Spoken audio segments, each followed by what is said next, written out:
Hello there, Lynx here, and welcome to Katawa Shoujo. We are trying to get the bad ending, because apparently there is no neutral ending.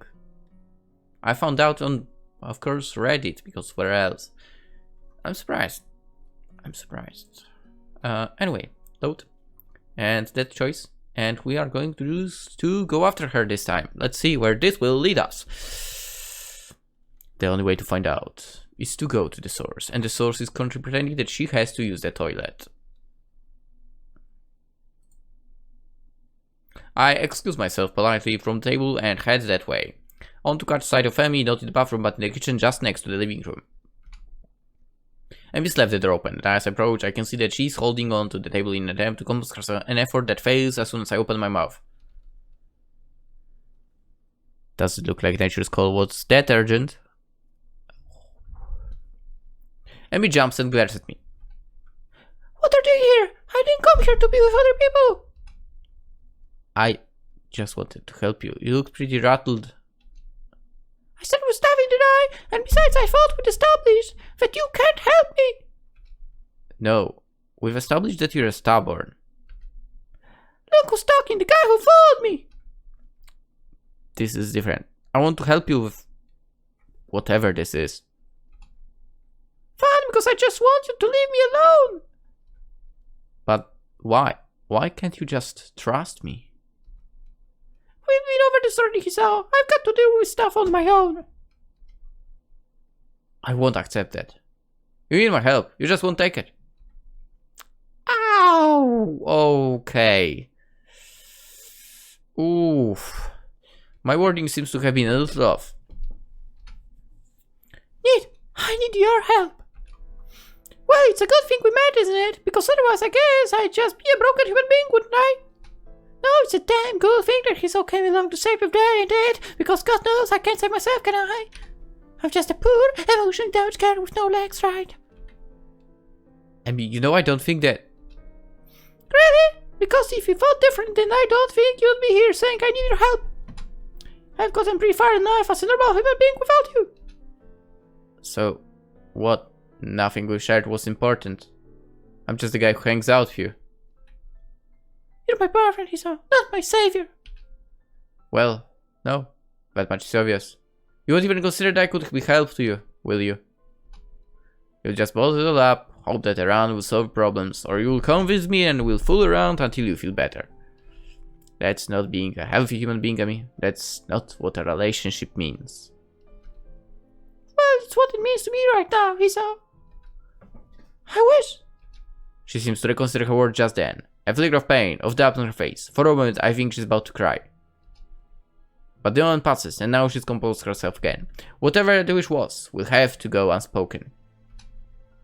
Look, I can't do this right now. What? Have a serious conversation? Be open, honest? Give a damn about anyone besides yourself and your problems? What about my problems? I think you don't know what I've been through, so don't pretend that you do. I know you have nightmares. I know your father's gone. What happened to him? Emi's head jerks backwards as if I've just slapped her. That brutal quality has gotten back into her voice. That's enough. This is stupid. This conversation has just been variations on Emi's stonewalling me. What? You won't even answer a question. Fine, keep your secrets. But I can lie in the grave as far as I'm concerned. Emi's eyes widen in shock. When she speaks again, it's in a voice that is low and dangerous. Get out of my house, Hisao. This sudden change in her tone snaps me out of myself, righteous anger, and makes me realize with a dawning horror what I've just said. I mean... I said go! Tell me that she cooked a wonderful meal, but you've forgotten a prior engagement, and get out of my house! She's trembling now, shaking with anger, or sadness, determination.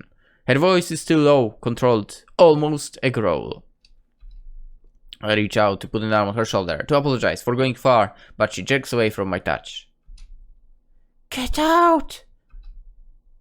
What can I do? I walk out the kitchen, to the living room, make apology with Saburaraki, and let myself out.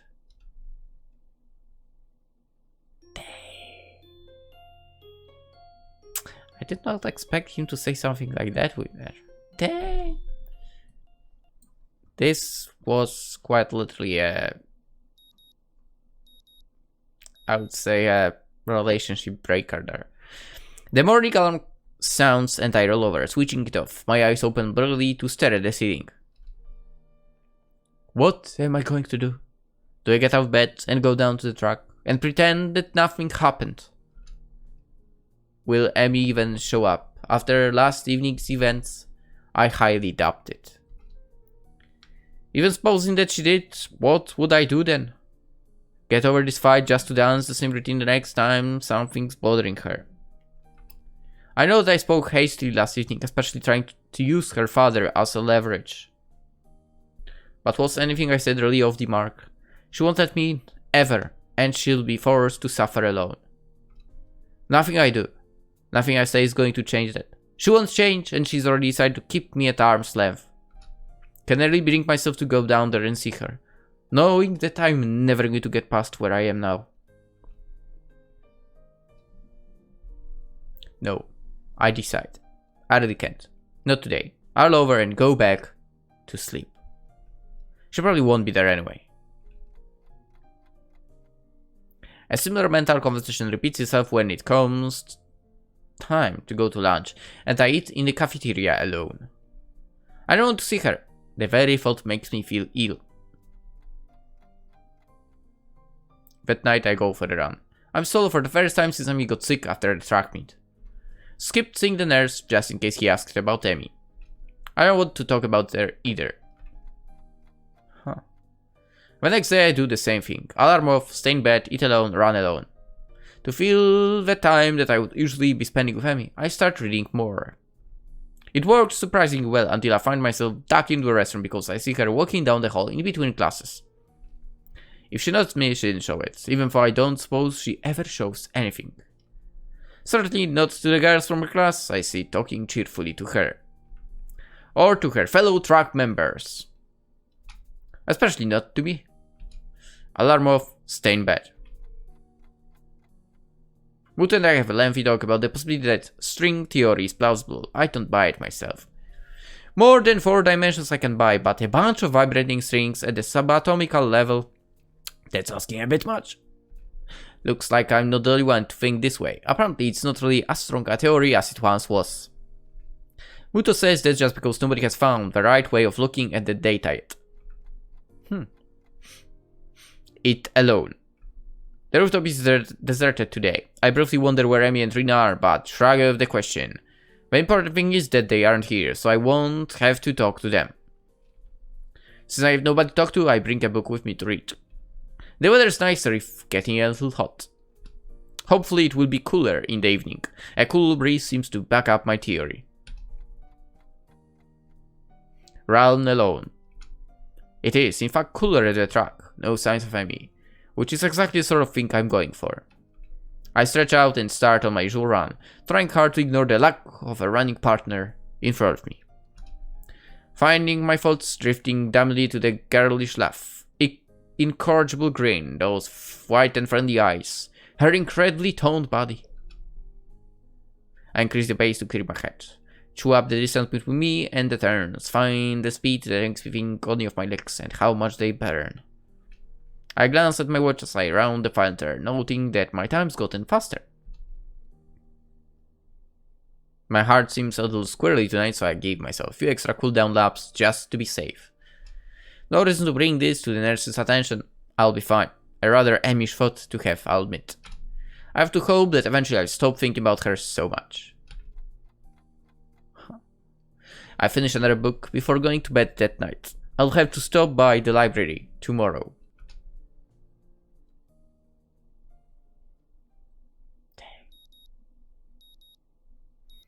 I don't know why I keep the early alarm on anymore, but it wakes me up the next morning just the same. I still turn it off and go back to sleep. That afternoon, as I get ready to head to the cafeteria for another soul lunch, I've got a new book about a couple of con men in ancient Persia that I'm pretty excited about reading. I suddenly cornered by Misha and... I guess just Misha. Off to eat alone again, Hitcha? We've noticed, you know. We? Haha, shouldn't I not said you've been spending more time alone? She wanted me to find out why, so I told her I'd ask you. I'm surprised she didn't ask herself. She would have, but you want to get a head start on some paperwork. There's a lot of things we're coming up on the end of the term, you know. Why does that interest in my well-being anyway? Shi-chan said it is the duty of the council to keep track of the emotional health of the students, to allow a constituent to spiral into depression unchecked would be an unforgivable failure in the council's duties. Well, that's easy then. I'm not depressed. But you're eating alone. Nobody's seen you and me together at all. Something happened in the kitchen, huh? Mish's voice takes on a slightly sterner tone, for somehow she keeps the familiar lilt at the end of her sentences. I purse my lips, uncertain about how to respond. And apparently we have to say this one. I'm not sure I like the idea of airing private matters to the student council. Nothing major. Hey, Chant, lying is a terrible thing to do. She's not buying it. Okay, give her something, but not too much. We have a disagreement and we haven't resolved it yet. Oh, why not? Because look, I don't need to talk about this, okay? It's not a big deal, okay? I'm fine. And Amy, is she fine too, Hichan? Misha's voice has taken on a decidedly serious edge. This is ridiculous. I know, okay, I haven't asked. Things are complicated right now. What kind of men are you? Things that are rough and you're going to hide from them? Misha's sudden retort catches me completely off guard. Shicha would call that a cardiac, and she'd be right too. You two are close, happy, and you're just going to roll over and die without a fight. You should be willing to fight for a girlfriend, Hisao. It seems that Misha is channeling Shizune at the moment. It wouldn't surprise me to find out that Shizune gave her a script to follow based on my answer. What if she did? Misha points an imperious arm at the classroom door. No! You get out of the classroom and patch things up! We've still got afternoon classes. This doesn't seem to dissuade Misha. Then after class, you'd better do it, Hichan. It's important you don't leave things like this. Why? Misha regards me as one would regard an animal's droppings. Didn't you care about her, Hisao? That's important, isn't it? She's right. I do care about her. Don't I? Okay, I'll see her after class. Great, I'll let Hichan know you're okay then. The lilt returns. I guess that means that Misha isn't angry at me anymore. She waves and disappears down the hallway, and I eat my lunch. While after classes draw to a close, I prepare myself to the task ahead. I have to see Emi. Misha was at least correct about that. Leaving the question of Emi and me an open issue won't work. At the very least, I need to apologize for what I said. I'll consider going to her room to find her, but she's probably still at the truck. The steps of the main building and down the path to the truck make me feel like a doomed man. I get twisting, horrible thing in my gut that this is all going to go horribly wrong, but I'm not going to accomplish anything. Except for maybe driving the final nail into the coffin of whatever it was Emi and I had. There she is, just as expected, running laps around the truck after everyone else has gone to shower and dinner. I don't wave or even make my presence known. I just sit down on the bleachers and watch her run her laps. It takes her a few trips around the track before she notices me, after which she skids to a stop, eyes wide in surprise. Huh? Surprise is quickly masked by anger, which in turn fades behind a mask that I already know is impenetrable. What are you doing here? Not quite the response I'd hoped for, but at this point I don't have much of a choice. I wanted to apologize for what I said the other day. The other day? She laughs, a curt exclamation of disbelief. It's been almost a week, Hisao. Yeah, well, better late than never, right? Emi crosses her arms and stares me coldly, as if sizing me up. Finally, she nods. Huh, I suppose you're right. Water under the bridge then. I forgive you. Is that all? Her almost impatient question catches me so off guard that she's halfway down the track before I think to shout after her. No way! Amy stops, turns and walks back to me, breathing a little heavily and looking annoyed at my interruption. What? Okay, I need to make this right somehow. I have to know where I stand, maybe patch things up. Can you at least sit down? I think we're okay talking here. Fine, sure. Look, about us. I pause, trying to think of a good way to phrase what I'm about to say. But before I can launch into an impassioned plea for give me another chance, Amy's already spoken. There's no more us, Hisao. Huh? Why not? We're just not right for each other. She delivers this outrageous statement without even looking in my eyes. I don't believe you. We're great with one another. Says the guy apologizing for getting thrown out of my house last week. I mean, it was a fight. I said something really incredibly stupid. Apologize for it.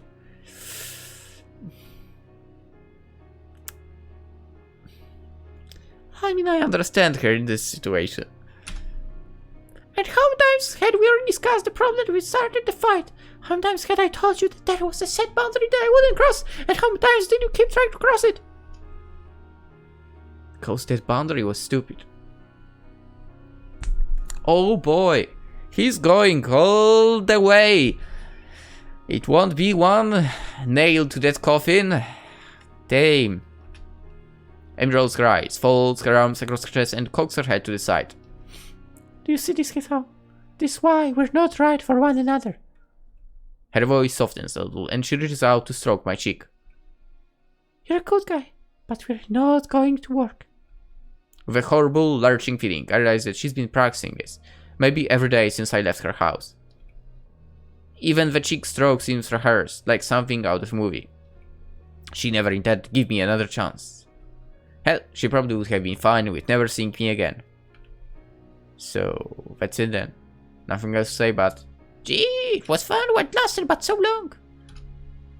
This actually seems to amuse Amy far more than I wanted to it. It too. She gives a rather morbid, sound-like chuckle.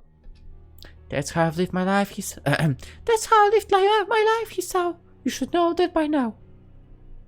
And it was fun. A sad smile. She shivers slightly and the smile vanishes. But it's over now. It's for the best. I want to yell, scream at her, make her see reason. But this is stupid. The whole luck that she's just afraid of me. Afraid of what being close to someone means. I want to tell her that I love her and that I can't just give up on her at the drop of a hat. Except, there's no point. She's made up her mind. We're done. Fine. I'm not satisfied. I want to hit something. Good. She brightens with a false cheeriousness. See you around, Hisao. No, you won't. You won't even try.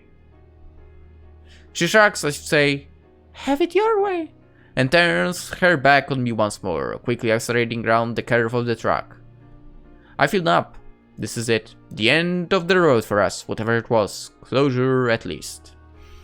Amy rounds the track again without sparing me a second glance. She's running much faster now. I can't help but think of that first run together. I ran to catch you. You tried to prove I wasn't as weak as I knew I was, but indeed, it ended badly for me, didn't it? And now you're off running too fast for me again, and I have no choice to run after you again. But I won't. Not this time. You'd never let me catch you. Huh. I don't notice walking away from the truck, or walking to my room, or pulling a book out of my bag to read. Just before bed, I rest my alarm, and I have had our final encounter. We don't speak again after that.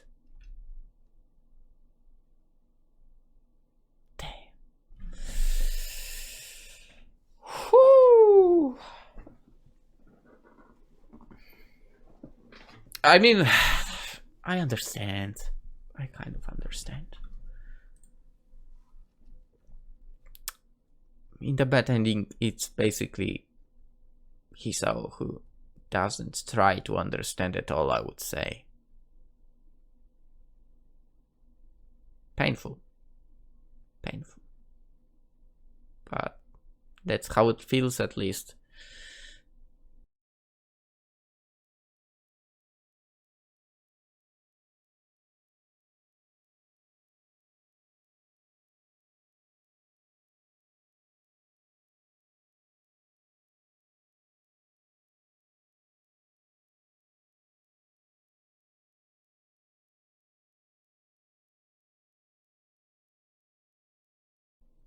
well, I guess now we are on a path to get the Rin's endings. Damn, this route really made me think so much. So much. It's crazy. I've gotten to the truth in the kind of good timing, I guess, as well. Anyway, hope you enjoyed. Hope you enjoyed us going through more of endings this time. Well, Emmy's endings. As I said, we have Rin left, so we'll get there starting tomorrow, I guess. Hope to see you there, and of course, I wish you a wonderful day. Bye bye.